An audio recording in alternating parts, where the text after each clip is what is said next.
विचारपीठावर बसलेले Rahul Dambale sir, Kolke sir,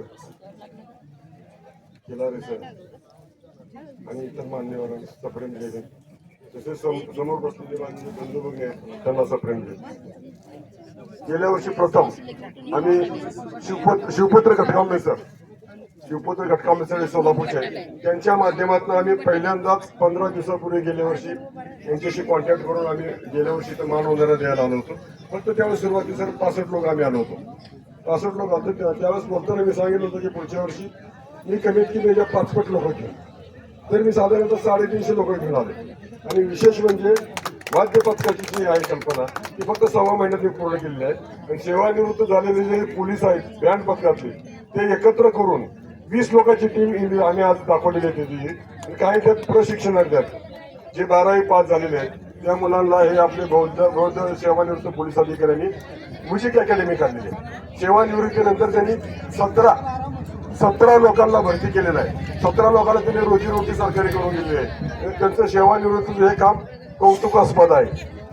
कारण नोकरी सरकारी मिळत नाही तर त्यांनी फुकट योगदान आहे ते संगीत अकॅडमी करून त्यांच्याशी संपर्क करून त्यांना विशेष ड्रेस कोडमध्ये पहिल्यांदा आपण आणलेला आहे.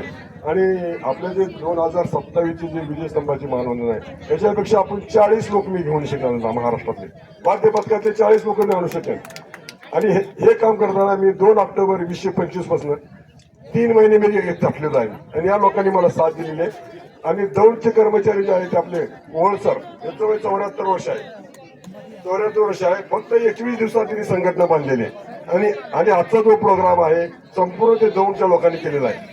दौंडच्या लोकांनी केलं कौतुक करावं. कारण काय 21 दिवसात संघटना होती आणि 1.5 ते 1.5 महिन्यात हे पुस्तक प्रकाशन किंवा हे बँड पथक आणणं हे काही जोग नाही.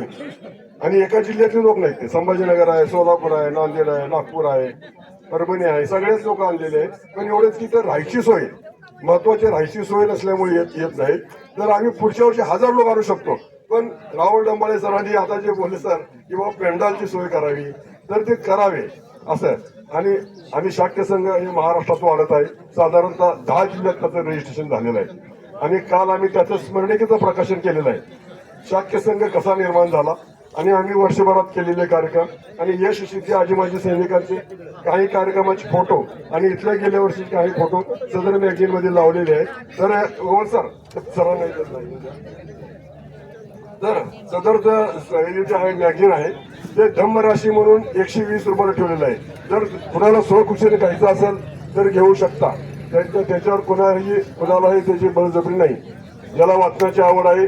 आणि यामध्ये 24 लोक लेखकांचे जे PhD धारक आहे, शिक्षणाधिकारी अशा लोकांचेच लेख विजयस्तंभाला अनुसरून आहेत.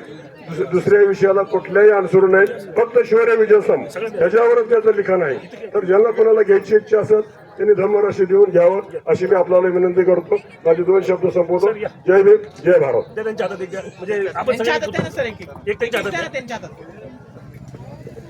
खूप धन्यवाद साहेब. यानंतर ऍडव्होकेट राजेंद्र कुमार कोरागळे साहेब हे आपलं मनोगत व्यक्त करतील. आता तर एक मिनिट व्हिडिओ सुरू सर हसायचे सर सरांनी समोर इथे